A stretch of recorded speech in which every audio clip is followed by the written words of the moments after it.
Basically हम लोग represent करते हैं कार्टेशियन फॉर्म में, लाइक x, y, ठीक है। और दूसरा इसको हम लोग रिप्रेजेंट करते हैं पोलर फॉर्म में। ये हम लोग पढ़े थे पिछले क्लास में। तो पोलर फॉर्म कैसा होता है, r थीटा के फॉर्म में होता है। मान लीजिए जैसे यहां पे कोई एक पॉइंट है P और इसका कोऑर्डिनेट x y, तो ये x, y लिखा गया ना, इसका मतलब कार्टेशियन फॉर्म हो गया वो पॉइंट के रिप्रेजेंटेशन का। आप इसको अगर ओरिजिन से मिलाइएगा तो ये एक एंगल बनाएगा in anti clockwise direction, that is called theta. और ओरिजिन से P तक का जो डिस्टेंस होगा इसी को हम लोग r से रिप्रेजेंट करते हैं। और यहाँ पे जो एंगल होता है दैट इज थीटा। तो आपको पता चला ना कि पोलर में काम किसका होता है, डिस्टेंस और एंगल का। पोलर फॉर्म में पॉइंट को रिप्रेजेंट करते हैं r थीटा के फॉर्म में। और वही अगर कार्टेशियन फॉर्म में हुआ तो x और y के फॉर्म में रिप्रेजेंट करते हैं। और क्या रिलेशन कि r जो है ये root under x square plus y square के इक्वल होता है। तो मेरे पास एक डिस्टेंस, एक एंगल। अब एंगल का भी क्या एक्स वाई से कोई रिलेशन होता है, बिल्कुल होता है। Theta is equals to tan inverse y by x होता है, ये हम लोग पढ़े थे। तो इतना चीज पिछले क्लास में हुआ था। इससे रिलेटेड हम लोग पॉइंट्स का कन्वर्जन भी किए थे। उसके बाद इक्वेशन कैलकुलेट किया गया था कार्टेशियन फॉर्म में और पोलर फॉर्म में, दोनों तरीके से। अब थोड़ा आगे बढ़ेंगे आज इसी के बेसिस पे, तो आप इसको जरूर नोट कर लें। जिनका पिछला क्लास नहीं हो पाया था, छूट गया था, इतने का भी जरूरत पड़ेगा। नेक्स्ट सेकंड टॉपिक पे डिस्कशन कर रहे हैं, डिस्टेंस फार्मूला। फिर से एक बार, कोई कुछ बोल रहे हैं? ठीक, डिस्टेंस फार्मूला।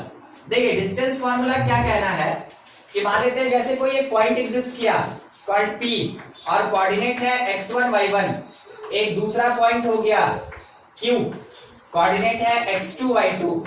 तो आप ये कहते हैं, ऑलरेडी आपको ये पता है कि जो PQ डिस्टेंस होगा दैट इज रूट अंडर। इसमें हमको कार्टेशियन फॉर्म में ज्यादा बताने का कुछ नहीं है, ठीक है।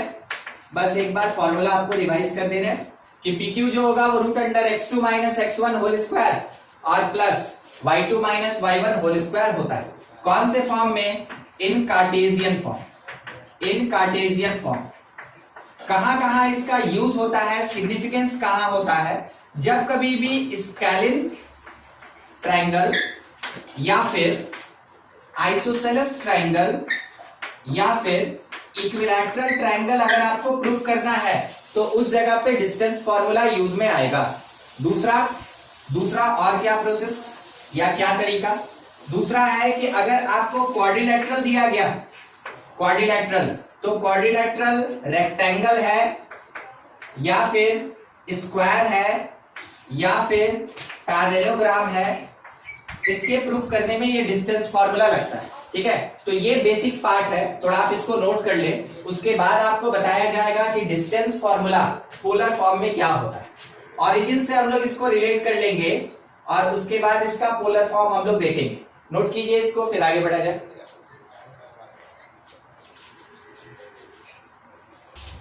देखिए डिस्टेंस फॉर्मूला कार्टेशियन फॉर्म में देख लिए कि क्या होता है। अब थोड़ा इस चीज को हम लोग देखते हैं कि ये पोलर फॉर्म में कितना होता है। कार्टेशियन सिस्टम ऑफ कोऑर्डिनेट्स आपका क्लियर होना चाहिए। जब ये आपका क्लियर होगा तब जाके कोऑर्डिनेट में आगे जब स्ट्रेट लाइन पढ़ेंगे, सर्कल होगा, तो उसका जो पोलर फॉर्म होता है या फिर उसका जो पैरामेट्रिक फॉर्म होता है, ये सारी चीजें आपको समझ में आएंगी। इस कारण से बहुत बेसिक से हम लोग चलेंगे, ठीक है। रिपीट हो रहा है, कोई दिक्कत नहीं, ठीक है, मगर आपको समझते चलना है। इसके बेसिस पे अच्छा क्वेश्चन मिलता है, देखेंगे अभी। अच्छा, अब हम आपको डिस्टेंस बताने जा रहे हैं। Distance in polar form, distance in polar form. अभी आप कार्टेशियन फॉर्म में देखें, आप पोलर फॉर्म में बात हो रहा है। मान लीजिए जैसे कोई एक पॉइंट P, नाम है P, ठीक है। अगर हम लोग इसके लिए ओरिजिन से डायरेक्ट करें और इसका पोलर कोऑर्डिनेट r1, θ1 है, ठीक है, और दूसरा वाला Q पॉइंट, इसका पोलर कोऑर्डिनेट r2, θ2 है, तो आपको एक बात समझ में आएगा कि ये जो OQ है ये x एक्सिस के साथ एंगल बना रहा है θ2। ये जो OP है ये x एक्सिस के साथ एंगल बना रहा है θ1, ठीक है, θ1। तो अगर हम लोग PQ इसके बीच के एंगल का बात करें तो आपको एक चीज समझ में आना चाहिए, पूरे θ1 में से θ2 को सब्ट्रैक्ट करेंगे, θ1 माइनस θ2 के बराबर होगा। कौन कौन सा एंगल कैसे चल रहा है ध्यान से, अगर हम लोग इसका नाम x दे दें तो कह सकते हैं angle QOX, angle QOX that is equals to θ2, angle POX, angle POX that is equals to θ1। तो जब आप ये बीच वाला एंगल कैलकुलेट कीजिएगा तो कहा जा सकता है angle POQ is equals to θ1 minus θ2, इसी का बात कर रहे हैं। अच्छा, ये R2 और R1 क्या है, OP डिस्टेंस R1 के बराबर, OQ डिस्टेंस R2 के बराबर, ठीक है। अगर आप इसको मिला देते हैं एक दूसरे के साथ तो ये डिस्टेंस हमको कैलकुलेट करना है। अगर डिस्टेंस इन पोलर फॉर्म निकालना है तो डिस्टेंस बिटवीन पॉइंट्स निकालना है, और डिस्टेंस बिटवीन पॉइंट्स कहने का मतलब है पॉइंट P और Q के बीच का डिस्टेंस फाइंड करना है। तो आप देखिए एक ट्रायंगल बना POQ, बात कर रहे हैं in triangle POQ, in triangle POQ। अगर हम इसमें cos थीटा का कॉन्सेप्ट लगाएं, कौन सा, cosine rule, properties of triangle के बेसिस पे जो कोसाइन रूल होता है उसको अप्लाई कर रहे हैं। आपको याद करवा दें कि वो होता कैसा है। मान लीजिए ये पॉइंट A, B और C है, तो A के अपोजिट साइड का लेंथ A यूनिट, B के अपोजिट साइड का लेंथ B यूनिट, C के अपोजिट साइड का लेंथ C यूनिट होता है। अगर आप इसको एंगल A कहें, C कहें, B कहें, ठीक है, उसके बेसिस पे कोसाइन रूल क्या कहता है कि cos A, ठीक है, cos A that is equals to B square plus C square, B square plus C square. कहने का मतलब एंगल के एडजेसेंट जो जो साइड है, एंगल के एडजेसेंट जो जो साइड है उसके स्क्वायर का सम माइनस अपोजिट साइड का स्क्वायर A स्क्वायर, और डिवीजन में लगेगा 2BC, ठीक है। ये कोसाइन रूल जो कि आप ट्रिग्नोमेट्री में 11th क्लास में जब प्रॉपर्टीज ऑफ ट्रायंगल पढ़ रहे होंगे उस टाइम में आपको ये बताया गया था, properties of triangle, solution of triangle, sine rule, cosine rule, उसी समय ये आता है। बिल्कुल इसी कॉन्सेप्ट को यूज करेंगे इस ट्रायंगल में। तो अगर इस ट्रायंगल के लिए हम थीटा अज्यूम करते हैं किसको, POQ को, तो ध्यान से देख के जवाब दीजिएगा। इन ट्रायंगल POQ अगर cos ऑफ एंगल POQ का बात करें, यानी इस वाले एंगल का बात कर रहे हैं, तो इसका एडजेसेंट साइड कौन कौन, OP और OQ, OP square plus OQ square. इसके इस एंगल के अपोजिट कौन सा side, PQ minus PQ square, और डिवीजन में कौन आएगा, 2 टाइम OP इंटू OQ। बोलिए क्या आप इसमें से किसी टर्म को समझने में दिक्कत हुआ, कहीं भी कोई इश्यू है पूछ ले आप। एंगल एडजेसेंट साइड के स्क्वायर का सम, ठीक है, माइनस अपोजिट साइड का स्क्वायर बाई 2 OP OQ। अब इसमें से OP ऑलरेडी किसके बराबर, R1, OQ किसके बराबर, R2, पुट किया जाए तो ये एंगल मेरे पास था θ1 minus θ2 that is equals to OP square, OP यानी R1 ना, R1 square plus R2 square minus PQ calculate करना है, रहने दीजिए, डिवीजन में 2R1 इंटू R2, ठीक है। अब इसमें क्या करेंगे कि केवल इस पार्ट का कैलकुलेशन करना है, तो थोड़ा इसका एडजस्टमेंट कर लें, इस वाले इसको मल्टीप्लाई करके इसको लेफ्ट शिफ्ट करेंगे, ठीक है। क्या लिखा जा सकता है, 2R1 R2 into cos θ1 minus θ2 is equals to R1 square plus R2 square minus PQ square, ठीक है। अब इस PQ को इधर लेके आते हैं तो PQ square is equals to, ये राइट शिफ्ट कर जाएगा, R1 square plus R2 square minus 2R1 R2 into cos θ1 minus θ2। हमको कैलकुलेट क्या करना था, ध्यान से देखिए, हमको इन दोनों के बीच का डिस्टेंस कैलकुलेट करना था, यानी PQ निकालना था। तो overall PQ is equals to under root R1 square plus R2 square minus 2R1 R2 और कॉस θ1 माइनस θ2। ये हो गया मेरा डिस्टेंस, ये है distance between two different points. कौन से फॉर्म में? In polar form. तो ये पोलर फॉर्म में डिस्टेंस निकालना आपके लिए थोड़ा सा नया होगा, और कार्टेशियन फॉर्म में जो होता है ऑलरेडी आपको वो पता है कि अगर मेरे पास P है x1 y1 और Q है x2 y2 जैसा लिखे थे, तो एक बार रिपीट कीजिए PQ क्या होगा? x2 x1 होल स्क्वायर, ठीक है, plus y2 y2 whole square. ठीक है। ये हो गया मेरा कार्टेशियन फॉर्म और ये हो गया पोलर फॉर्म। कहीं कोई इश्यू समझने में? ठीक है, नोट किया जाए। ठीक है, नोट कीजिए।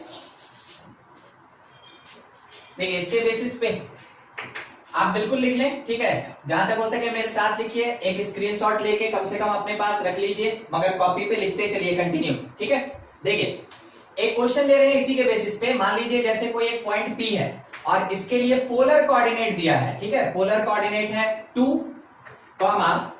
π/3, और दूसरा पॉइंट एक Q है, इसका पोलर कोऑर्डिनेट दिया हुआ है 3, π/6। ऐसा आपको पहले भी बताया है कि जो पोलर कोऑर्डिनेट होता है, ठीक है, पोलर कोऑर्डिनेट होता है ये r थीटा के फॉर्म में होता है।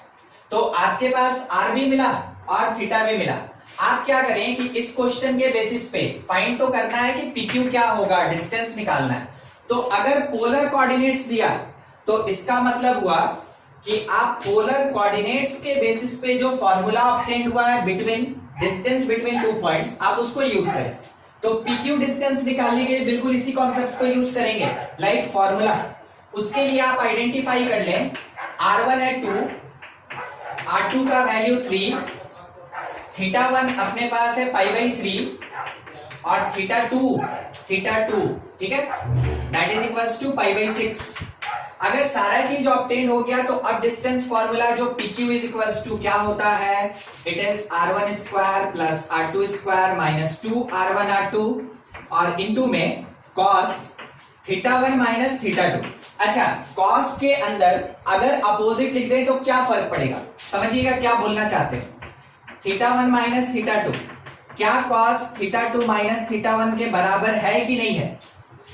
यस सर, बिल्कुल, क्योंकि cos ऑफ, पॉजिटिव हो जाता है। एकदम सही, cos of minus theta cos theta के इक्वल होता है। तो अगर आप इसमें से नेगेटिव निकाल भी लें तो भी कोई फर्क नहीं पड़ने वाला। तो यहाँ पे डिफरेंस ऑफ एंगल बोलते हैं, किसी भी पर्टिकुलर सीक्वेंस का जरूरत नहीं है, उसको डिफरेंस ऑफ एंगल कहते हैं। तो difference of angle either in form of θ1 minus θ2 या θ2 माइनस θ1, उसके बेसिस पे, एकदम उसी के बेसिस पे कैलकुलेट करेंगे। चलिए देखते हैं, पुट किया जाए तो PQ is equals to root under R1 square means क्या हुआ 4, R2 square means 9 minus 2 into 3 और cos एंगल का डिफरेंस क्या है? एंगल का डिफरेंस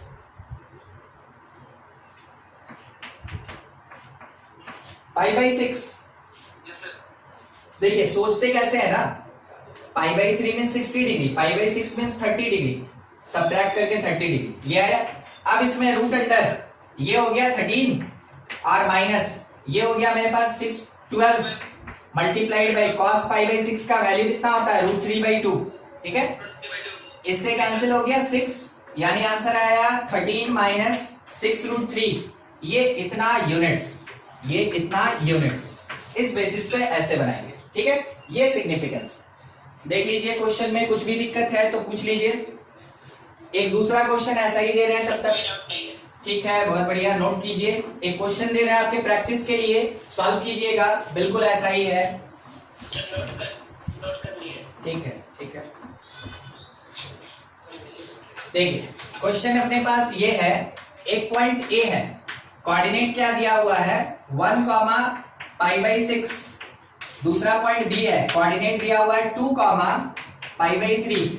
एक पॉइंट C है, कोऑर्डिनेट दिया हुआ है 3, 2 π/3, ठीक है, 2 π/3। इतना बोला गया फाइंड AB प्लस BC क्या होगा। मीनिंग क्या हुआ ना कि दोनों पॉइंट के बीच का डिस्टेंस निकाल लेंगे, यानी AB अलग से फाइंड करेंगे बाय द फॉर्मूला, BC अलग से फाइंड करेंगे बाय द फॉर्मूला, और बाद में दोनों को ऐड कर दिया जाएगा, ठीक है। ये काम करना है, ट्राई कीजिए इस क्वेश्चन को, बिल्कुल इसी कॉन्सेप्ट से बनेगा। जैसे हो जाएगा आंसर बता दीजिएगा। Sir AB plus BC equal to under root 5 minus 2 root 3. ठीक है, √5 माइनस 2√3 ना। ठीक, Yes sir. चलिए देखा, ए बी फाइंड किए हम लोग। ए बी मिला, ए बी के लिए ये R1 ये R2, R1 square plus R2 square plus 2R1 R2, 2R1। Sir AB plus BC करेंगे ना? हाँ बिल्कुल, ए बी पहले निकाल लेते हैं। ठीक है, ए बी पहले निकाल लेते हैं। ठीक है, तो ये कितना आ जाएगा 2 बताया 5. और cos थीटा का डिफरेंस, तो ये π/6 हो जाएगा। ठीक है, ये π/6 हो जाएगा। ए बी को कंटिन्यू करते हैं यहाँ पे, A B that is equals to √5। ठीक है, प्लस ये कितना आया 4। AB नहीं गए. ठीक है, 4 और cos √3/2 ये 2, तो मेरे पास आया √5 प्लस 2√3। ठीक है, ये इतना आया। ठीक, अच्छा एक छोटा सा मिस्टेक, यहाँ माइनस होना चाहिए था। हाँ सर ये कहीं आया. माइनस का सर आएगा 13 minus 6 root 3. BC। ठीक है, BC हो गया कितना 4 प्लस 3 का स्क्वायर 9, उसके साथ माइनस 2 इंटू 2 इंटू 3 और cos एंगल का डिफरेंस, तो 2π/3 माइनस π/3 इस π/3 π/3 वैल्यू पुट किया जाए, minus 6 root 3. एकदम ठीक। 13 माइनस ये 12 ना। ठीक है, 12 और √3/2 कैंसिल हो गए 6, 13 माइनस 6 √3। 6 root 3. अब बस इन दोनों को ऐड कर देना है। ठीक है, इस जगह पे क्या होगा 5 माइनस 2√3 और प्लस √13 माइनस 6 √3, एकदम ठीक, ये आना चाहिए था। हाँ सर ये नहीं आया. कहाँ पे cos π/3 तो 1/2 ना. cos π/3, बहुत बढ़िया। Yes sir. ठीक है, 1/2 ये हो गया 6, तो 13 माइनस 6 इज 7, सिंपल √7, 13 माइनस 6। ठीक है, वो और इस जगह पे एक ये मिस्टेक, इस जगह पे 7 आएगा, बस 7 √7। ठीक है, ये होना चाहिए था। देखते हैं क्या है, एक और क्वेश्चन में ये दिया गया है कि whether the points A 0 0, B 3, π/2 and C 3, π/6 are vertices of equilateral triangle or not, ये चीज चेक करना है। ठीक है, इक्विलैटरल ट्रायंगल का वर्टिसेस है कि नहीं, पोलर फॉर्म में दिया। अब आपको चेक करना होगा कि क्या होगा कैसे होगा। ठीक है, देखिए तरीका क्या कहता है, थोड़ा एक चीज देखिएगा। R1 आपको पता चला 0, ए से बात कर रहे हैं। R2 मेरे पास कितना 3 और R3 अपने पास कितना है 3। दूसरा, अगर हम θ1 का बात करें, जरूरी नहीं है हर बार बनाना, कभी कभार कॉन्सेप्ट भी काम कर जाता है। θ1 0, θ2 π/2 और θ3 दैट इज इक्वल्स टू π/6। θ3 कितना मेरे पास दिया हुआ है π/6।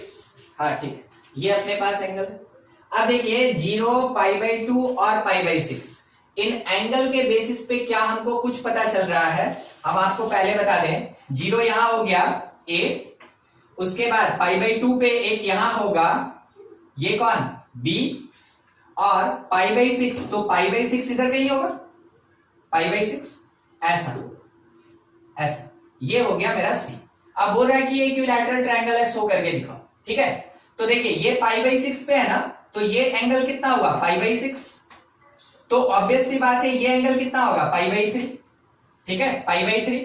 अब थोड़ा सोच के देखिएगा, इसके लिए ये वाला जो दिया है BC का बात कर रहे हैं, BC। ठीक है, तो B पॉइंट जो मेरे पास है, B पॉइंट, इसका एंगल कितना π/2, तो ये तो सीधा ऐसे जा रहा है। एक π/3 हुआ।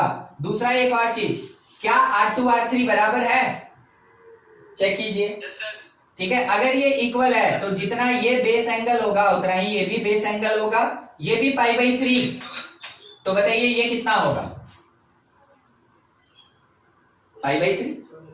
नहीं समझे, ये दोनों अगर π/3 तो ये क्या होगा π/3। अरे एंगल का जो सम होता है ट्रायंगल में वो पाई के बराबर होगा, इसमें से a पता चला π/3, b पता चला π/3, c अगर हमको कैलकुलेट करना है तो c यहां से कैलकुलेट कीजिए, देखिए π/3 आएगा, ठीक है।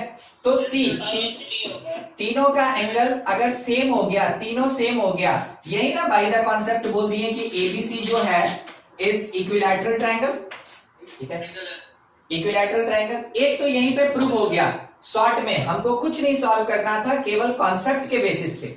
दूसरा क्या तरीका होगा, दूसरा तरीका होगा एबी डिस्टेंस निकालेंगे जैसा सीखे हैं, बीसी डिस्टेंस निकालेंगे और एसी डिस्टेंस निकालेंगे, तीनों डिस्टेंस निकाल के और चेक करेंगे इक्वल हो रहा है कि नहीं हो रहा है। एकदम ठीक, समझ में आया कॉन्सेप्ट कैसे करना है। बी वाले एंगल में प्रॉब्लम है, दिखाते हैं। ये थोड़ा आपको ये समझना होगा कि पॉइंट्स के लिए जो हम लोग एंगल लेते हैं वो कहां से लेते हैं। पिछले क्लास में ये चीज बताए थे ना कि अगर पोलर बात होता है तो ओरिजिन से एक्स एक्सिस के अबाउट एंटी क्लॉकवाइज डायरेक्शन में थीटा लेते हैं, ठीक है आदित्य। हाँ, अब मान लीजिए जैसे ए, तो ए का क्या बोला ना कि ये 0 0 है, तो इसको हम कहीं नहीं रख सकते, इसको ओरिजिन पे ही रखेंगे, ठीक है, ये ए हो गया। अब मान लीजिए जैसे कि बी के लिए एंगल कितना बोला π/2, तो एक्स एक्सिस से एंटी क्लॉकवाइज डायरेक्शन में π/2 आपको कहां मिलेगा, वाई एक्सिस, वाई एक्सिस पे कहीं मेरे पास बी हो गया जिसका एंगल कितना था π/2। क्या ये पॉइंट क्लियर हुआ, ठीक, बी पॉइंट हो गया। सी पॉइंट के बारे में बोला π/6 एंगल, तो ये एक्स एक्सिस से π/6 बनाएगा इधर कहीं, ठीक है। तो कहीं भी आप मान ले, वो तो डिस्टेंस पे डिपेंड कर रहा है, ये 3 यूनिट दिया है, ये 3 यूनिट दिया हुआ है। अब इसको हम मिला दें, ये मेरा पॉइंट सी हो गया। आपको पता चल रहा है आइसोसेलेस है, मतलब ये दोनों एंगल बराबर होगा। अगर आपको ये पता चला कि ये π/6 था तो ऑब्वियस सी बात है बाय द कैलकुलेशन आप निकाल सकते हैं ये π/3 होगा, ठीक है, ये π/3 और दोनों बराबर, तो ऑब्वियस सी बात है दोनों π/3 और π/3 ही होगा। कॉन्सेप्ट क्या कहता है, देखिए अगर हम इस पे बताएं तो a पता π/3, b नहीं पता, c नहीं पता, और ये टोटल पाई होगा, मगर इतना पता हमको कि b और c इक्वल होगा, ठीक है, b और c इक्वल होगा। तो हम कह सकते हैं 2b is equals to pi minus π/3, तो 2b इज इक्वल्स टू 2 π/3 होगा, 2 और 2 का कैंसिलेशन, b और c दोनों मिलके कितना आ गया π/3। ये हुआ एंगल का कॉन्सेप्ट जिसके बेसिस पे प्रूफ कर पाए हम लोग कि ट्रायंगल मेरा कैसा है, इक्विलैटरल ट्रायंगल। दूसरा एक डिस्टेंस फार्मूला का कॉन्सेप्ट जिसमें आपको क्या करना होगा कि प्रूफ करके दिखाना होगा कि A B distance equals to B C, C और तीनों को दिखाना होगा कि बराबर है, ठीक है। नोट करें आप, इसको नोट करें। मेन आपको देखिए इस क्लास में आपको यही सीखना है ना कि फॉर्मूला आता है मगर उसको यूज कहां करें और कहां पे ना छोटे तरीके से बनाएं ताकि मेरा टाइम कम लगे। आप अपने से डिसाइड कीजिए, एक छोटा सा डिस्कशन आपके साथ हम कर रहे हैं। सेम क्वेश्चन 2 स्टूडेंट टैकल किया, एक स्टूडेंट बाय द कॉन्सेप्ट बनाया और एक स्टूडेंट इस फॉर्मूला के बेसिस पे, डिस्टेंस फॉर्मूला के बेसिस पे बनाया। आप बोलिए किसको कम टाइम लगेगा, first method second method? First वाला। तो उसका जो टाइम बच गया ना, उसका जो टाइम बच गया वो दूसरे क्वेश्चन में लगाएगा, क्योंकि हर बार क्या होता है एग्जामिनेशन में कुछ ऐसे क्वेश्चंस होते हैं, 5 से 7 क्वेश्चन ऐसा होता ही है जिसको आप शॉर्टकट में कम स्टेप में नहीं बना सकते, वो लेंदी होता है, उसको बाउंसर कहा जाता है, ठीक है। वो रहता ही वैसा क्वेश्चन है जो टाइम लेगा, तो जिसका टाइम बचा है वही ना टाइम देगा। अदरवाइज पता चलता है स्टूडेंट का कि 15-20 क्वेश्चन करते करते पूरा का पूरा उसका टाइम खत्म हो गया, आगे का जो रेस्ट 5 या 10 क्वेश्चन बचा वो कैसे टैकल करेगा, कर ही नहीं सकता है। इस कारण से टाइम बचाना भी सीखना है आपको। मेन यही सब चीज यहाँ पे सीखना है कि फॉर्मूला कहां पे कैसा एप्रोप्रिएट तरीके से यूज करें, ठीक है। चलिए इधर वाला हटा रहे हैं हम, थोड़ा आगे कॉन्सेप्ट बढ़ाएं। डिस्टेंस फॉर्मूला हो गया, नेक्स्ट अपना आता है सेक्शन फॉर्मूला। सेक्शन फॉर्मूला किस तरीके से यूज करना है, और आपको एक स्ट्रेट लाइन का कॉन्सेप्ट भी इसमें दिखेगा, हम बताएंगे उसको बीच में। सेक्शन फॉर्मूला देखिए जब भी सेक्शन का बात होता है तो दो टाइप का सेक्शन, एक इंटरनल डिवीजन और एक होता है एक्सटर्नल डिवीजन। तो बहुत छोटा सा, हमको फॉर्मूला में ज्यादा डिस्कशन नहीं करना है, बस आपको समझाना है। ए है पॉइंट, यहां पे बी पॉइंट है और इधर कहीं पे सी पॉइंट है। मान लीजिए ये ए बी एम और एन रेशियो में divide, B divides A C in the ratio m/n। Meaning क्या हुआ, क्वेश्चन में कभी कभार ऐसे दिया रहेगा, इसका वही मीनिंग है जो अभी वर्ड में बोले ना, इसका वही मीनिंग है। B divides the common point divides end points in the ratio m/n, ठीक है, m/n। तो इसका मतलब यही हुआ कि पॉइंट B डिवाइड्स, क्योंकि आपके क्वेश्चन में कब कैसा स्टेटमेंट होगा नहीं पता, तो आपको हर चीज आना चाहिए कि कौन क्या होता है और कैसे यूज करेंगे, ठीक है। B divides AC in ratio m/n, कैसे, इंटरनली, ठीक है। अच्छा दूसरा एक और चीज ध्यान रखिएगा, जब भी रेशियो पॉजिटिव दिया रहेगा इंटरनल डिवीजन होता है। रेशियो अगर नेगेटिव दिया है, रेशियो कभी नेगेटिव होता नहीं है, अगर रेशियो नेगेटिव दिया है तो वो ये बता रहा है एक्सटर्नल डिवीजन हो रहा है। तो इंटरनल डिवीजन का मतलब पॉजिटिव रेशियो, अगर रेशियो पॉजिटिव दिया हुआ है तो इसका मतलब इंटरनल डिवीजन, और अगर रेशियो नेगेटिव दिया है तो एक्सटर्नल डिवीजन। स्टूडेंट इसमें फंस के रह जाता है, अगर कभी उसको बोल दे कि देखो AP/PB जो है ना वो -3/2 है, अब स्टूडेंट सोचता है ये डिस्टेंस नेगेटिव कैसे होगा, क्वेश्चन गलत है, और क्वेश्चन गलत है तो हम बनाए कैसे, वो छोड़ के चला आता है। बाद में पता चलता है कि अरे नेगेटिव रहता तो एक्सटर्नल होता, क्वेश्चन बनता, आंसर भी आता। स्टूडेंट का ये छोटा छोटा मिस्टेक होता है जो आपको बताया जा रहा है ताकि आप ना करें, ठीक है। मैंने आपको यही समझाया जा रहा है कि आप ये मिस्टेक ना करें। देखिए एक्सटर्नल आएगा, बिल्कुल डील करेंगे। अभी के लिए आपको पता चल गया, ऐसा रेशियो दिया, पॉजिटिव में है यानी इंटरनल डिवीजन हो रहा है, ये सेगमेंट MN, ठीक है।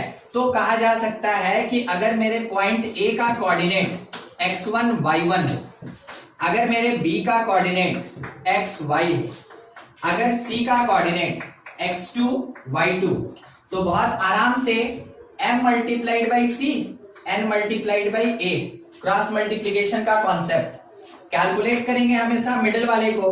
तो x coordinate of B that is equals to m into x coordinate of C plus n into x coordinate of A, division में m प्लस n, ठीक है। एकदम क्लियर रखिएगा, फंडामेंटल थ्योरी जितना क्लियर होगा क्वेश्चन बड़ा वाला तभी बनेगा।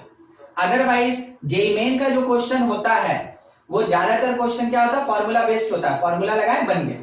मगर जब आप जेईई मेन के ही मॉडरेट और हार्ड लेवल पे जाते हैं तो कॉन्सेप्ट अगर नहीं आएगा, अगर बेसिक क्लियर नहीं होगा, बेसिक और फंडामेंटल का मतलब हल्का चीज नहीं होता है, बेसिक और फंडामेंटल का मतलब होता है एकदम पार्ट, उसका एकदम रूट तक जाके हमको है ना पूरा का पूरा जानकारी होना चाहिए, वो चीज क्लियर होना चाहिए, तब जाके मेन का बढ़िया क्वेश्चन बनेगा और एडवांस तभी बनेगा, ठीक है। एडवांस का क्वेश्चन तभी बनता है, इसलिए ध्यान रखेंगे कौन कहां क्या होता है ये हम लिखते चल रहे हैं। y coordinate of B that is equals to, बिल्कुल क्रॉस का कॉन्सेप्ट रखेंगे, वैसे केस में m y coordinate of C plus n y coordinate of A, और डिवीजन में मेरे पास m प्लस n आएगा। ये मिल गया हमको कौन से, इस B का coordinate with respect to A and C divides in the ratio m/n, कौन से तरीके से, इंटरनली, यानी कि रेशियो कैसा होगा, पॉजिटिव। ये है आपके पास कॉन्सेप्ट, आप जानते हैं, ठीक है, आपको याद भी होगा, मगर शायद आप इसमें से कुछ ना कुछ आज नया जरूर सीखे हो, ठीक है। नोट करें, बिल्कुल लिखते चलिए मेरे साथ। आप कोई डाउट हो ना, क्वेश्चन ये दिया कि पॉइंट है, इधर भी एक पॉइंट है ए कहते हैं, ठीक है, और कोऑर्डिनेट 1 2, यहां पे B कोऑर्डिनेट दिया हुआ है 2 कॉमा √3 2 ठीक था, ठीक है, 2 पाई बाई 6, ठीक है। हम आपको बताएंगे कौन क्या है कैसे, और एक लाइन इसको कट करके जा रहा है। लाइन जो है ये है x minus 2y plus 1 equal to 0। यहां पे एक पॉइंट C पे ये कट कर रहा है, तो बोला गया फाइंड कीजिए C डिवाइड्स AB इन विच रेशियो। ठीक है, find ratio such that C, या फिर कहें तो line divides the line segment AB internally. ठीक है, कैसे डिवाइड कर रहा है, इंटरनल डिवीजन हो रहा है ये चीज हम लोग। ये लाइन का जो रेशियो निकलेगा माइनस b बाय h निकाल सकते हैं m1:m2 m1। नहीं, अभी हम क्वेश्चन खत्म नहीं किए। ठीक है, आप बोल सकते हैं, एक मिनट थोड़ा सा आपको खत्म कर लेने दीजिए, फिर डिस्कस करते हैं। हम देखिए सबसे पहला चीज आपको ये बताना चाहेंगे ना कि ये जो पॉइंट दिया है ये कार्टेशियन दिया है, ये क्वेश्चन में बोला रहेगा। ठीक है, और ये जो पॉइंट दिया है ये पोलर दिया है। ठीक है, ताकि हम है ना पीछे का कॉन्सेप्ट और नया कॉन्सेप्ट सब एक साथ डील कर ले, इसलिए हम ऐसा क्वेश्चन एक उठाए। ठीक, अब जाके मेरा क्वेश्चन कंप्लीट हो गया। क्या बोल रहे थे, बोलिए एक बार। आदित्य या वरुण कोई बोल रहे थे ना? सर बोल रहे थे लाइन है ना, इसका अगर रेशियो निकालना होगा तो माइनस b बाय h नहीं निकाल सकते हैं, जिससे कि -2 यानी कि 2/1 करेंगे तो m1:n निकलेगा 2:1। नहीं देखिए, चलिए ठीक है, कॉन्सेप्ट वो है, मगर सुन लीजिए। ठीक है, थोड़ा सा उसमें मिस्टेक था, हम आपको बता रहे हैं ना, हम आपको समझा रहे हैं। देखिए करना क्या होगा, कॉन्सेप्ट पहले समझा रहे। मान लीजिए λ:1 के रेशियो में डिवाइड करना, अज्यूम दैट कि C divides AB in the ratio λ:1। जब भी रेशियो निकालना हो आपका यही असम्पशन होगा हमेशा, λ:1। ठीक है, अब अगर ये λ:1 में डिवाइड कर रहा है, सेक्शन फॉर्मूला यूज करके C का कोऑर्डिनेट निकालेंगे, बिल्कुल ऐसे निकल जाएगा। अब देखिए C क्या कर रहा है, इस वाले लाइन के ऊपर है तो इसको सेटिस्फाई कर रहा है, इसको सेटिस्फाई कर रहा है, तो इसमें x और y के जगह पुट करके लैम्डा कैलकुलेट करेंगे। स्टेप यही है, हम आपको फिर से एक बार बताएं। पहले स्टेप में क्या करेंगे, अज्यूम करेंगे रेशियो, कितना अज्यूम करेंगे, λ:1। ठीक है, दूसरे स्टेप में क्या किया जाएगा, यूजिंग सेक्शन फॉर्मूला हम लोग कैलकुलेट करेंगे C, फाइंड पॉइंट C।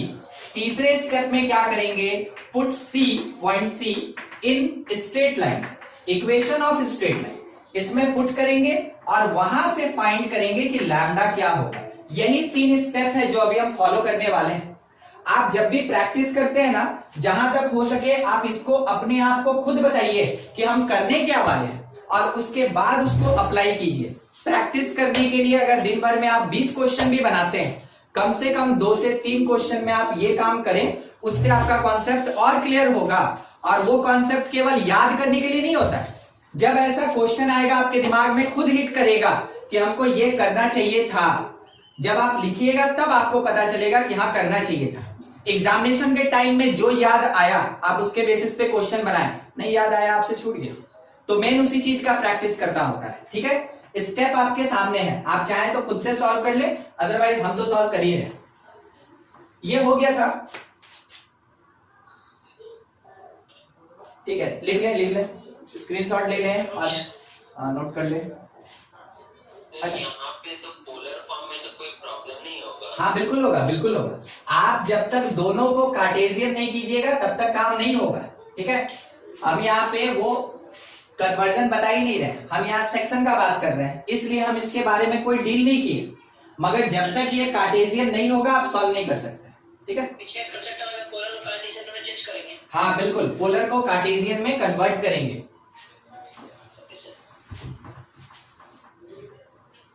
हम लोग ये पढ़े थे, जो बना रहे हैं एकदम बनाते रहिए। अगर पोलर से कार्टेशियन फॉर्म में कन्वर्ट करना है तो ध्यान क्या रखना है कि हमको x लेके चलना है r cos थीटा और y निकालना है r sin थीटा के बेसिस पे। आपके पास ये दिया है r और बगल वाला है थीटा, तब जाके ये कार्टेशियन में कन्वर्ट होगा। ये काम करना होगा पहले, तब जाके ये लगेगा। बनाइए जो भी बना सब कर ही लिए होंगे। आते बी का coordinate is 2 cos pi by 6, cos pi by 6 √3/2, √3 हो गया, 2 sin पाई बाई 6, ये बना है। हाँ ठीक है, और एक पॉइंट मेरे पास है पहले से, इट इज 1 2। हम सबसे पहला काम करेंगे, सेक्शन फॉर्मूला लगा के c निकालेंगे, तो x coordinate of c that is equals to, ध्यान रखिएगा, लैम्डा मल्टीप्लाई होगा b से, लैम्डा मल्टीप्लाई होगा b से, और 1 मल्टीप्लाई होगा a से, ठीक है। तो लैम्डा √3 लैम्डा प्लस 1 डिवीजन में लैम्डा प्लस 1, उसके बाद y coordinate of c that is equals to lambda plus 2, और डिवीजन में कितना, लैम्डा प्लस 1। मिल गया x और y, put in straight line, put in equation of straight line, put किया जाएगा, बिल्कुल इस पे पुट किया जाएगा, ठीक है। या तो x minus 2y means √3 lambda plus 1 division में लैम्डा प्लस 1, उसके साथ -2 इंटू लैम्डा प्लस 2, और डिवीजन में लैम्डा प्लस 1, और उसके साथ plus 1 that will be equal to 0। LCM लिया जाए तो √3 लैम्डा प्लस 1 -2 लैम्डा -4 और plus lambda plus 1 that is equals to 0, ठीक है। सॉल्व किया जाए तो 3 लैम्डा √3 लैम्डा और minus lambda, √3 lambda minus lambda, ये आया, और बिना लैम्डा वाला टर्म +1 +1 -4, तो -2 इज इक्वल्स टू 0। आपके पास यहां पे, ठीक ना, आंसर केवल लिख रहे हैं, लैम्डा का वैल्यू क्या मिलेगा, तो इट इज 2/√3 - 1, यानी लैम्डा इज टू 1 कितना मिला, 2/√3 - 1, निकल गया रेशियो। क्वेश्चन में यही पूछा गया था ना, फाइंड रेशियो, तो फाइनली मेरा आंसर क्या होगा, 2:√3 - 1। क्या आपका आंसर यही आया, ठीक है। सोच के बोलिए, पॉजिटिव रेशियो है कि नेगेटिव रेशियो है, कैसे पता चला, एकदम सही, √3 इज ग्रेटर देन 1, तो √3 - 1 मतलब क्या होगा, पॉजिटिव रेशियो। अब देखिए जब ये आया है तो थोड़ा एक छोटा सा डिस्कशन कर लें। कभी कभार ऐसा ही क्वेश्चन आपको इस तरीके से दे दिया जाएगा, ऐसे दे दिया जाएगा, स्टूडेंट देखेगा यहाँ पे तो प्लस लगा है, मगर क्या वाकई में यहाँ प्लस लगा है, माइनस है। 1 - √3 इज नेगेटिव टर्म, और अगर यहाँ पे नेगेटिव है, अगर यहाँ पे नेगेटिव है तो वैसे केस में आप बोलेंगे एक्सटर्नल डिवीजन। बस यही सब कॉन्सेप्ट, यही सब छोटा छोटा फंडामेंटल चीज है जिस पे ध्यान रखना चाहिए आपको, ठीक है। नोट कीजिए, जिसका नहीं बना, जिसका बन गया बहुत बढ़िया। देखिए अभी हम आपको बोले थे कि इस सेक्शन फॉर्मूला के बेसिस पे स्ट्रेट लाइन का एक कॉन्सेप्ट भी दिखाएंगे कि कैसे वो यूज होता है। अब है ना, हम इसी चीज को अभी तो एक क्वेश्चन से देखें, अब इसका हम रिडक्शन करेंगे। देखिएगा, रिडक्शन कर रहे हैं इसी सेक्शन फॉर्मूला के लिए, बिल्कुल वही है जैसा अभी देखे थे ना, बिल्कुल वही है। ए है और ये x1 y1 है, b है जो यहाँ पे इस बार x2 y2 है, एक स्ट्रेट लाइन है l जिसका इक्वेशन है ax + by + c = 0। यहां पे मेरे पास एक पॉइंट C है जो डिवाइड कर रहा है इसको किसी रेशियो में। तो हमसे ये पूछा गया कि मान लीजिए जैसे ये लैम्डा और 1 के रेशियो में डिवाइड कर रहा है, मान लीजिए ये दिया है, तो लैम्डा क्या होगा वो पूछा गया। एकदम वही कॉन्सेप्ट लगाएंगे, लैम्डा क्या होगा ये पूछा जा रहा है। देखिए हम कैलकुलेट कर रहे हैं, समझाते चलते हैं। x coordinate of C that is equals to lambda x2 plus 1x1 और डिवीजन में आया lambda plus 1। y coordinate of C that is lambda y2 plus y1 by lambda plus 1, दोनों निकल गया। पुट करेंगे in straight line, put in straight line. देखिए जैसे हम स्ट्रेट लाइन में पुट करेंगे तो आपको पता चला a के साथ मल्टीप्लीकेशन x का है, यानी लैम्डा x2 प्लस x1 और डिवीजन में लैम्डा प्लस 1। ये जो फंडामेंटल कॉन्सेप्ट है ना कार्टेशियन सिस्टम का, वो हर जगह पे काम आता है। पूरा स्ट्रेट लाइन, पूरा कोऑर्डिनेट इसी पे डिपेंड करता है। Lambda y2 plus y1 by lambda plus 1 और plus c is equals to 0। कुछ नहीं करना, जैसे सॉल्व कर रहे थे वैसे सॉल्व करके लैम्डा निकालेंगे, कुछ नया नहीं। तो a lambda x2 plus a x one plus b lambda y two plus b Y one, lambda यहां पे एलसीएम में आया तो c lambda plus c is equals to 0। ठीक है, बस इतना रहने देते हैं। देखिए आपको दो टाइप का टर्म दिख रहा होगा, एक बार लास्ट लाइन पे ध्यान दीजिएगा, दो टाइप का टर्म दिख रहा होगा, एक विथ लैम्डा और एक विदाउट लैम्डा, दो ही चीज है, विथ लैम्डा और विदाउट लैम्डा। सेपरेट करेंगे उसको, लैम्डा कॉमन, उसके साथ का टर्म कौन है, ए एक्स टू। ठीक है, फिर लैम्डा के साथ देखिए बी वाई टू,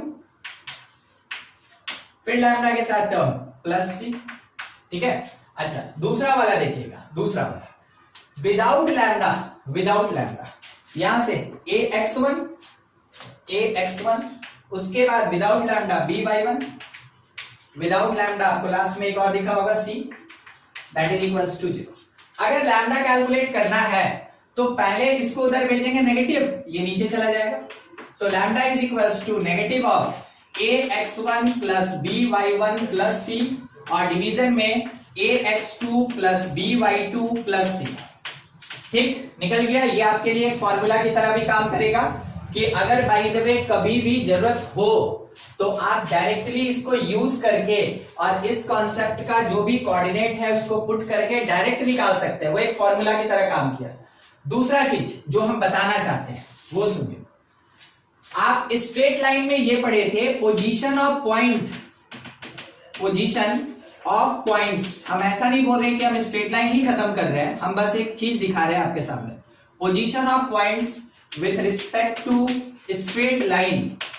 क्या होता है कि अगर कोई एक स्ट्रेट लाइन है like a x plus b y plus c is equals to 0, ठीक है, एक पॉइंट ऊपर एक पॉइंट नीचे, ठीक है, तो क्या कहलाया, अपोजिट साइड पॉइंट्स लाइज, जैसा आप देख रहे हैं opposite side of straight line, एक स्ट्रेट लाइन के अपोजिट साइड में दो पॉइंट एग्जिस्ट कर रहा है, दो ही केस बनता है, या तो दोनों पॉइंट सेम साइड होगा और नहीं तो दोनों पॉइंट क्या होगा, अपोजिट साइड होगा। ठीक है, तो अभी हम कौन सा केस लेके चल रहे हैं, opposite side of straight line.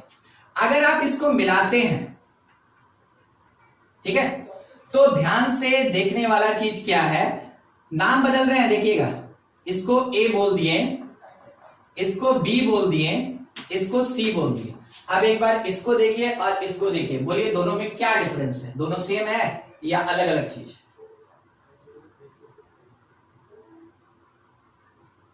नहीं पता?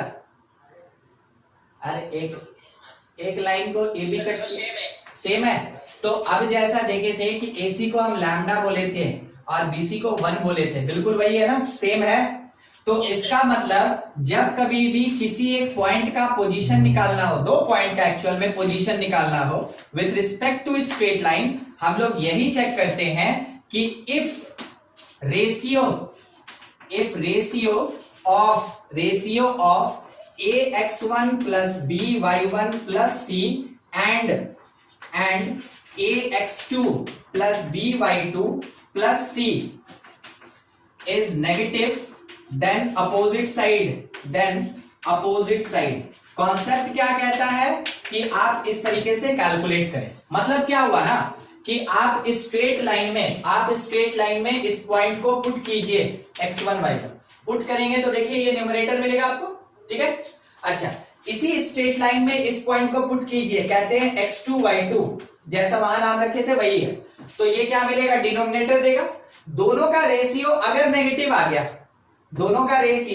नेगेटिव आ गया, इसका मतलब है कि दोनों पॉइंट जो होगा वो स्ट्रेट लाइन के अपोजिट डायरेक्शन में होगा, ना कि सेम साइड में होगा। तो वो जो कॉन्सेप्ट आप स्ट्रेट लाइन में पढ़ते हैं पोजीशन ऑफ पॉइंट का, वो बिल्कुल इसी कॉन्सेप्ट पे रहता है।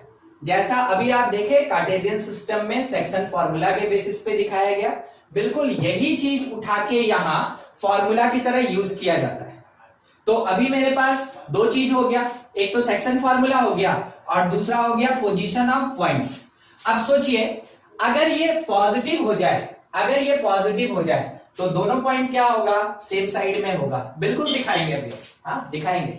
अभी तक में कोई दिक्कत, कोई डाउट? सर कोई डाउट नहीं। ठीक है, आप इसको नोट कर लें पूरा। ये एक अलग कॉन्सेप्ट था, ये वाला पूछ रहे हैं।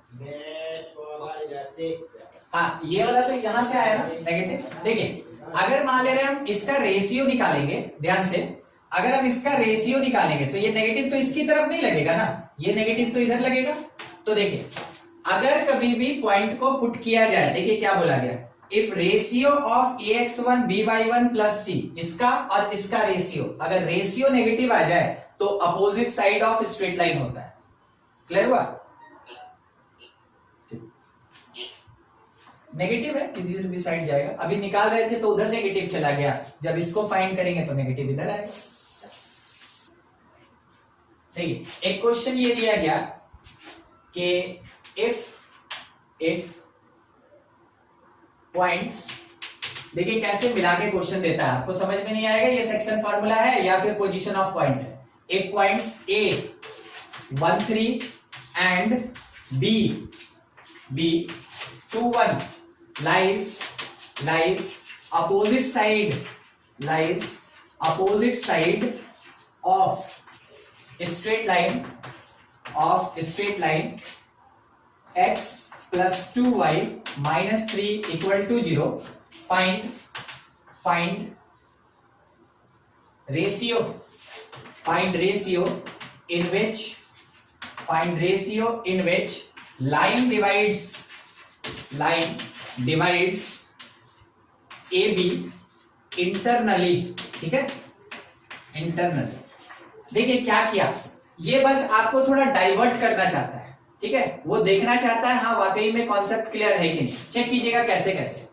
सबसे पहले बोला पोजीशन ऑफ पॉइंट के बेसिस पे, तो स्टूडेंट पोजीशन ऑफ पॉइंट पे चला गया। बाद में वो लास्ट में क्या बोला, फाइंड रेशियो, जबकि इंटरनल डिवीजन हो रहा है। स्टूडेंट सेक्शन फॉर्मूला में आ गया। कोई स्टूडेंट वहां पे कंफ्यूज हो गया, क्या करें, सेक्शन लगाएं या फिर पोजीशन ऑफ पॉइंट लगाएं? आपके पास क्लियरिटी है, सेक्शन भी लगाएं वही आंसर आएगा, अगर आप पोजीशन ऑफ पॉइंट भी लगाएंगे वही आंसर आएगा। तो क्वेश्चन डिमांड क्या किया, क्वेश्चन डिमांड किया है कि ये बताओ कितना होगा। क्वेश्चन बस इतना ही पूछा है कि ये क्या होगा। अगर ये 5 लाइन का क्वेश्चन आप इससे रिलेट करके सोच ले, आपको क्लियर कट दिखा कि रेशियो जो होगा वो λ/1 होगा, और वो किसके बराबर होगा, तो माइनस इस स्ट्रेट लाइन में पहले पॉइंट को पुट करेंगे तो कितना हुआ 1 प्लस 6 माइनस 3, इसी स्ट्रेट लाइन में दूसरे पॉइंट को पुट करेंगे यानी 2 प्लस 2 माइनस 3। आप इसको सॉल्व किए तो लैम्डा जो रेशियो था दैट इज इक्वल्स टू, यहां से ध्यान से देखिए ये कितना आया टर्म मेरे पास 4, और डिवीजन में 4 माइनस, तो ये कितना आया मेरे पास 1, तो -4/1 लैम्डा का वैल्यू हमको इतना मिला। तो हम बोलेंगे कि इंटरनल डिवीजन अगर हो रहा है, देखिएगा लास्ट में आंसर कैसे देना है, इंटरनल डिवीजन, तो वैसे केस में ratio must be positive. Ratio कैसा होना चाहिए, पॉजिटिव होना चाहिए, must be positive. Therefore, desired ratio, required ratio that is equals to 4:1। मिल गया आंसर। कहां ज्यादा हमको सॉल्व करना हो, 5 लाइन का क्वेश्चन था, 3 स्टेप लगा है, क्वेश्चन पूरा सॉल्व हो गया। काम का तो चीज यही था मेरा। बोलिए कहीं कोई दिक्कत है? अगर ये चीज याद रहेगा तभी आप वो काम कर सकते हैं, नहीं याद रहेगा भूल जाइएगा। हम आपको नहीं बोल रहे हैं कि इसको फॉर्मूला की तरह याद कीजिए, हम आपको ये समझाना चाह रहे हैं कि अगर एक लाइन और अपोजिट साइड में 2 पॉइंट दिया है तो पहली बार में उस लाइन में पहले पॉइंट को पुट कीजिए, डिवाइड उसी लाइन में दूसरे पॉइंट को पुट कीजिए, वो आपको रेशियो देगा, और वो नेगेटिव के साथ रेशियो देगा। अगर नेगेटिव एग्जिस्ट कर गया, वो बोल रहा है एक्सटर्नल, मगर हमसे पूछा है इंटरनल, तो हमको करना क्या है, हमको बस नेगेटिव को पॉजिटिव बना देना है और कुछ नहीं करना है। ठीक है, देख लीजिए कहीं कुछ डाउट है इस क्वेश्चन में तो पूछा जाए, नहीं तो नोट कीजिए और आगे देखते हैं। If straight line intersect x axis, ठीक है, x axis intersect x axis at point P which divides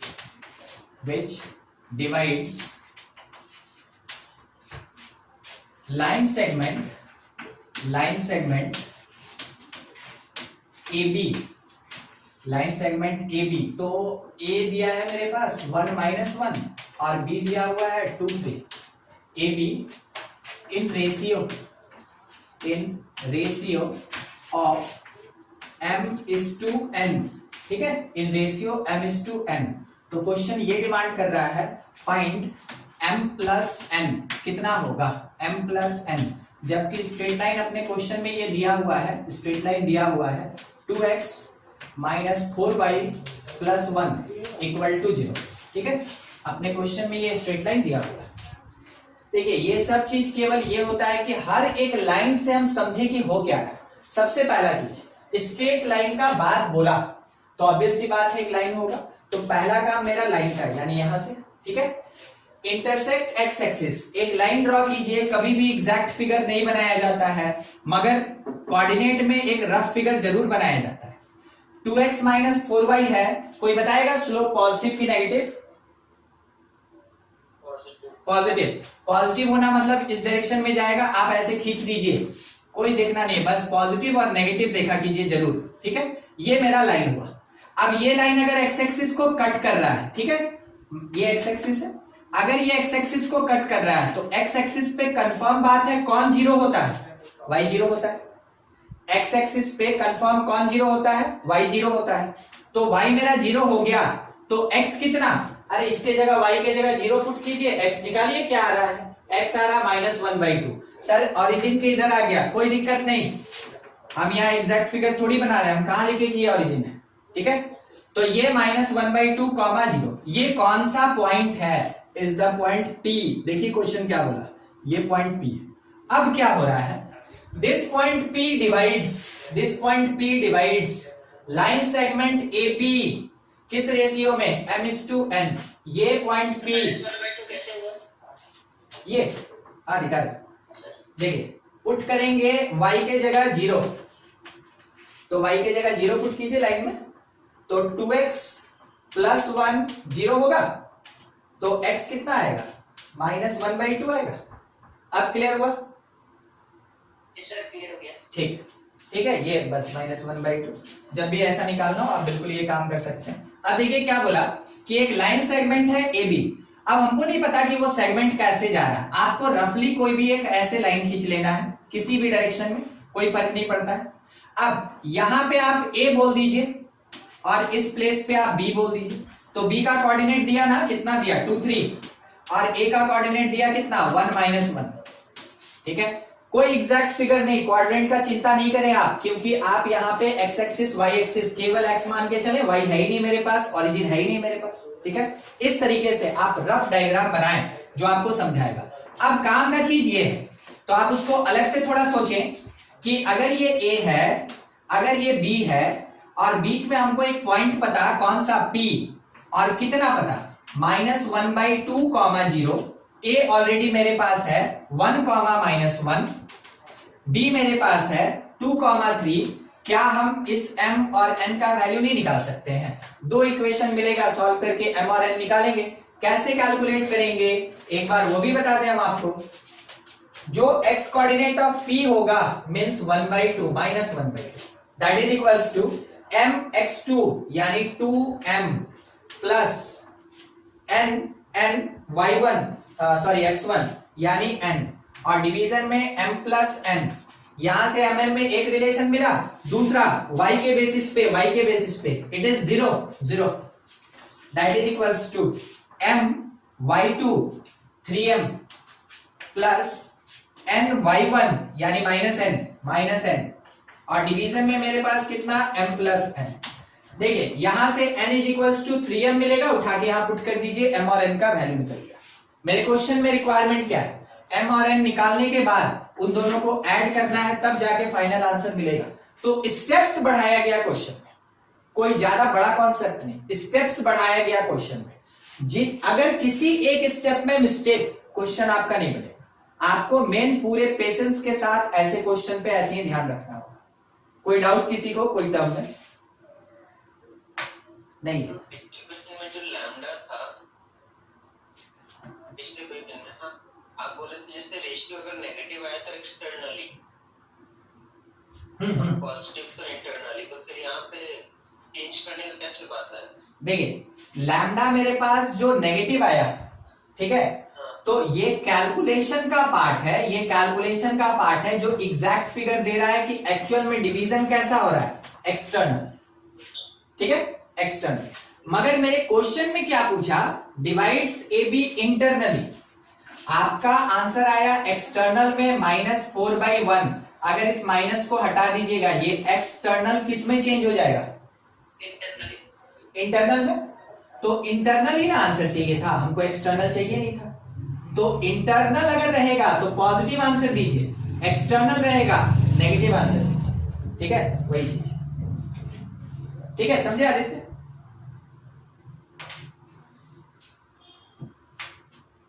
अब आदित्य में भी आप लोग पूरा कंफ्यूज रहते हैं, पता नहीं सर किसको बोले। हाँ आदित्य आप ही को बोल रहे हैं मैम। हाँ ये क्लियर हुआ, ये क्लियर हुआ।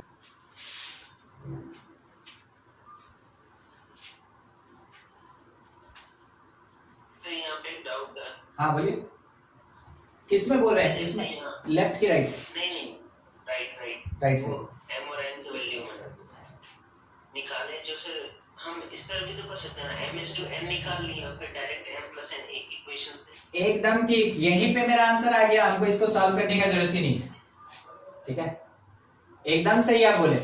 वो 3m - n 0 होगा, वो 3m - n 0 होगा, तो 3m = n, n को नीचे भेज दीजिए, m/n आपको क्या मिलेगा, 1/3 मिलेगा, हो गया काम खत्म। दोनों को ऐड कर देंगे, आप ऐड करेंगे तो कितना आएगा, 4, ओके, ठीक है। ऊपर वाले इक्वेशन में 4 नहीं आ रहा, बट वो डिफरेंट आ रहा है, हाँ ठीक, हम मान सकते हैं। देखिए ये क्वेश्चन है ना, हम खुद से सोच के दिए तो थोड़ा हो सकता है डेटा आगे पीछे होगा ना, ठीक है, हम मान सकते हैं उस बात को, और उसके लिए भी हम आपको एक सॉल्यूशन बता दे रहे हैं। अभी आप ऐसे सोचिए कि जस्ट हम इसमें कुछ वैल्यू रैंडमली लेके आपको क्वेश्चन दे दिए, तो ये हो सकता है कि ये दोनों डिफरेंट कर जाए। आपके पास तरीका एक ये है और यहां से निकालने का एक और तरीका है, 2 तरीका है आपके पास। अगर दोनों कॉमन आया, मान लीजिए एग्जामिनेशन में ऐसा क्वेश्चन आया, तो आंसर कैसे करेंगे।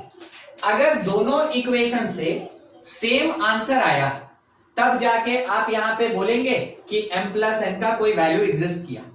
अगर बाय द वे आपके एग्जामिनेशन में दोनों डिफरेंट कंडीशन, 2 डिफरेंट आंसर दे रहा है, 2 डिफरेंट आंसर दे रहा है, वैसे केस में नन ऑफ दीज होगा, नो सॉल्यूशन होगा।